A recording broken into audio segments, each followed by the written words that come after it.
चलिए सब, अगला है हमारा एनसीईआरटी 10th क्लास मैथ अध्याय 12 है पृष्ठीय क्षेत्रफल और आयतन और सूत्रों का परिचय।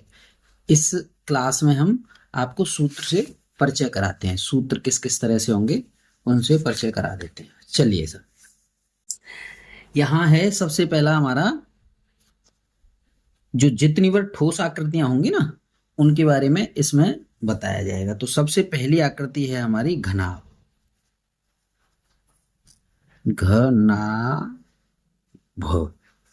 घनाभ, ठीक है जी। घनाभ को अंग्रेजी से वैसे कोई जरूरत नहीं है, लेकिन फिर भी हम बताए देते हैं। चलिए, घनाभ। तो सबसे पहले हम इसका चित्र बनाते हैं, एक घनाभ का चित्र बनाते हैं एक।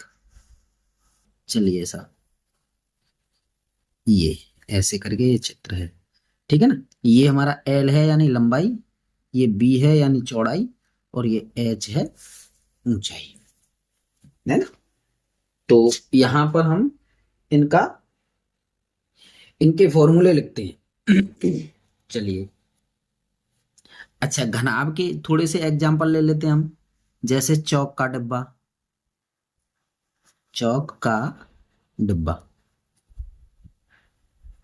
होता है, और आपका डस्टर होता है, जो ब्लैक बोर्ड पर मिटाने का जो होता है डस्टर। माचिस की डिबिया, ये भी घनाभ का उदाहरण है। माचिस की डिब्बी होती है ना, वो होती है, वो भी आपका घनाभ का ही एग्जाम्पल होता है। चलिए, तो इस तरह की आकृति एल और बी और एच के अकॉर्डिंग हमने बना ली। अब हम देखते हैं, देखिए यहां पर ए नंबर लिखते हैं घनाभ का आयतन। घनाभ का आयतन होता है लंबाई गुणा चौड़ाई गुणा ऊंचाई। तो l into b into h, है ना। अब यहाँ पे 1 2 3 3 दिया है, तो यहाँ पे घन इकाई कर सकते हैं हम, है ना। जो भी इकाई यानी सेंटीमीटर क्यूब, मीटर क्यूब, इस तरह से लिख सकते हैं। चलिए, बी है हमारा अगला वाला घनाभ का संपूर्ण पृष्ठ। घनाभ का संपूर्ण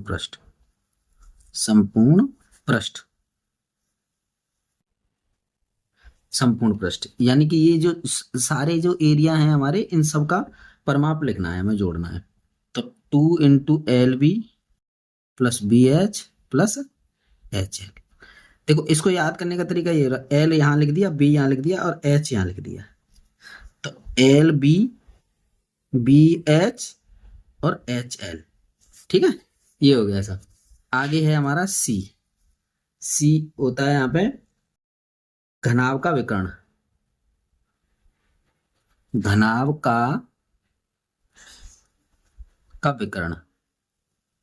का विकर्ण रूट के अंदर लिख सकते हैं हम, l square plus b square plus h square.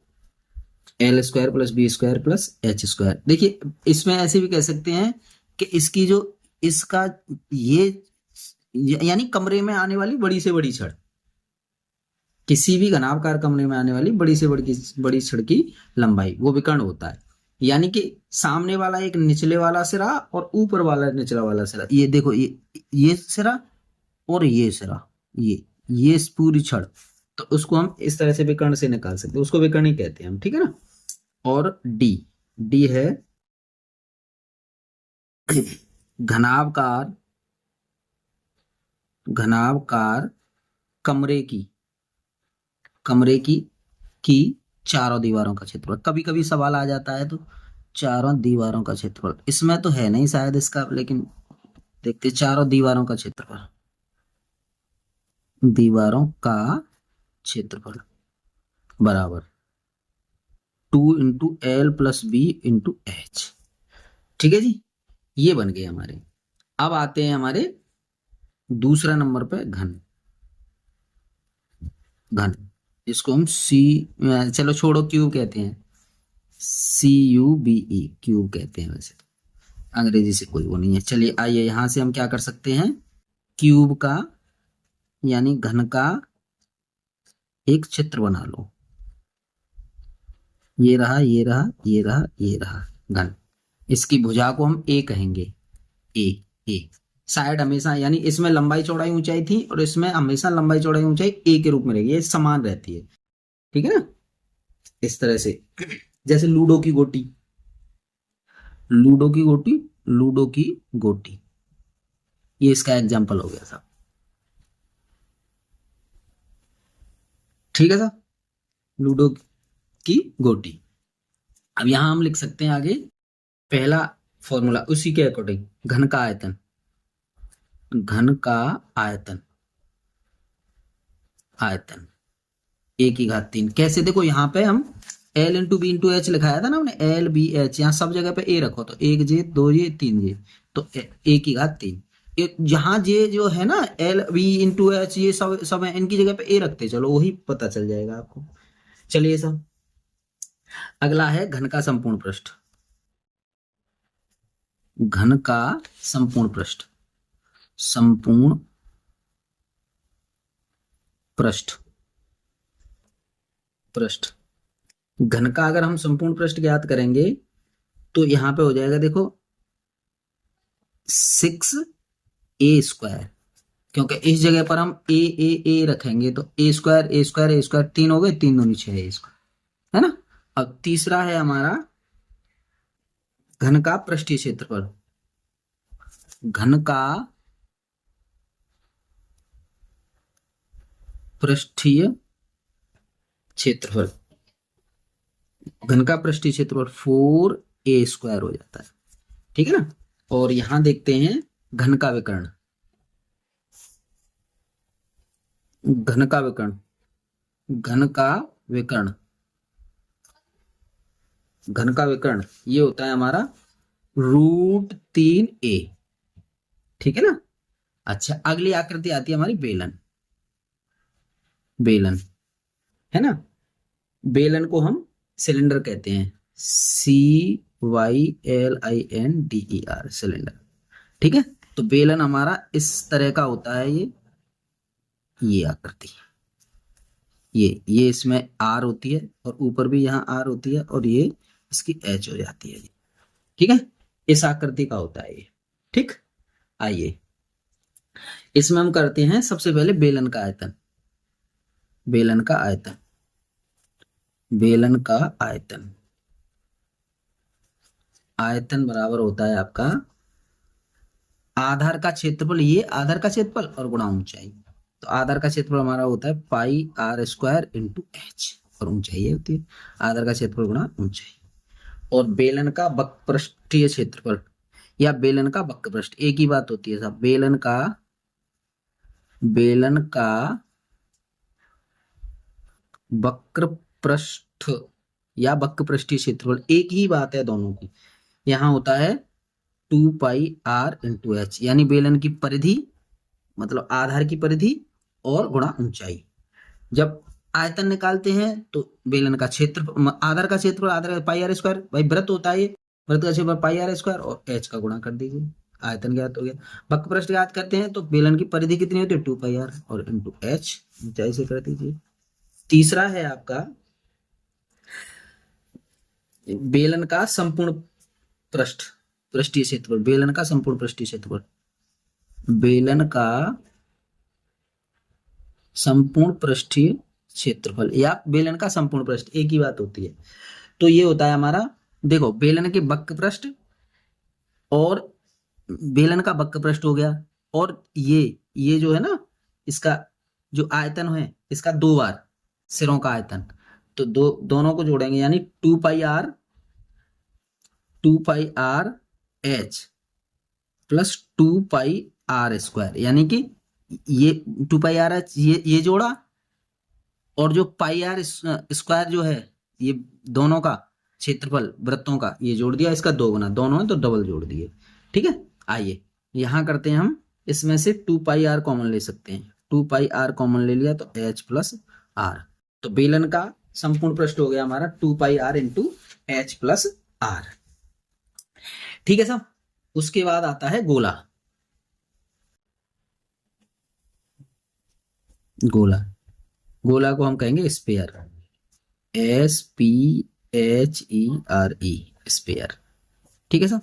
यहाँ लिखेंगे हम पहला गोले का आयतन, गोले आकृति बना लीजिए, ये गोल होता है पूरा, यहाँ ये आर होती है इसकी, ठीक है, गोल जैसे गेंद होती है इस तरह से गोला, गोले का आयतन, आयतन ये होता है 4/3 पाई आर क्यू, घन सेमी घन मीटर जो भी है इसका आयतन हो जाएगा। अब गोले का वक्र पृष्ठीय क्षेत्रफल या गोले का वक्र पृष्ठ, गोले का वक्र पृष्ठीय क्षेत्रफल ये हो जाएगा 4 पाई r स्क्वायर। ठीक है साहब। और तीसरा वाला है आपका गोले का वक्र पृष्ठ हो गया ना। आगे है आपका,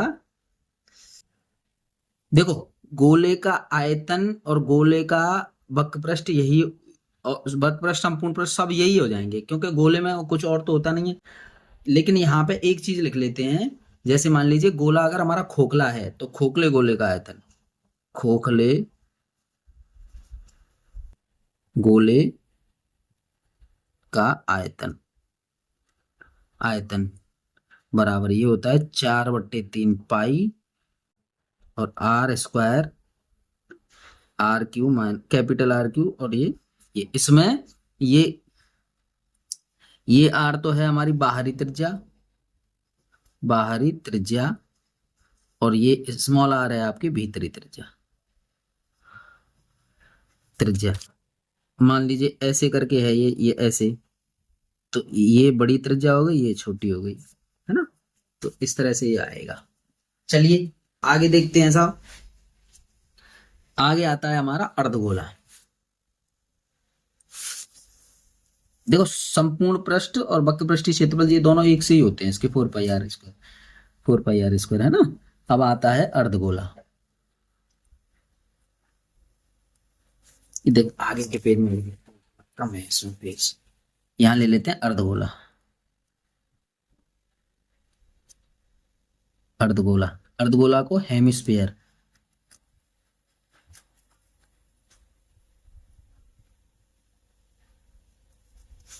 हेमिस्फीयर, ठीक है। अब यहां लिखते हैं अर्धगोले का आयतन, अर्धगोले, अर्धगोले का आयतन, आयतन बराबर कितना बनेगा साहब, वहां 4/3 था, इसमें 2 का भाग लगा देते, 2/3 पाई आर क्यू, और अर्धगोले का वक्र पृष्ठीय क्षेत्रफल, अर्धगोले का वक्र पृष्ठीय क्षेत्रफल बराबर, उसमें 4 पाई r स्क्वायर था, इसमें 2 का भाग ले लेंगे क्योंकि आधा है, तो 2 का भाग दे दीजिए, 2 पाई r स्क्वायर हो जाएगा ये। ठीक है साहब। अब एक उसमें तो गोले में तो संपूर्ण पृष्ठ और वक्र पृष्ठ दोनों एक ही थे, 4 पाई r स्क्वायर 4 पाई r स्क्वायर, लेकिन यहाँ अर्धगोले में संपूर्ण पृष्ठ बदल जाएगा, अर्धगोले का संपूर्ण पृष्ठ,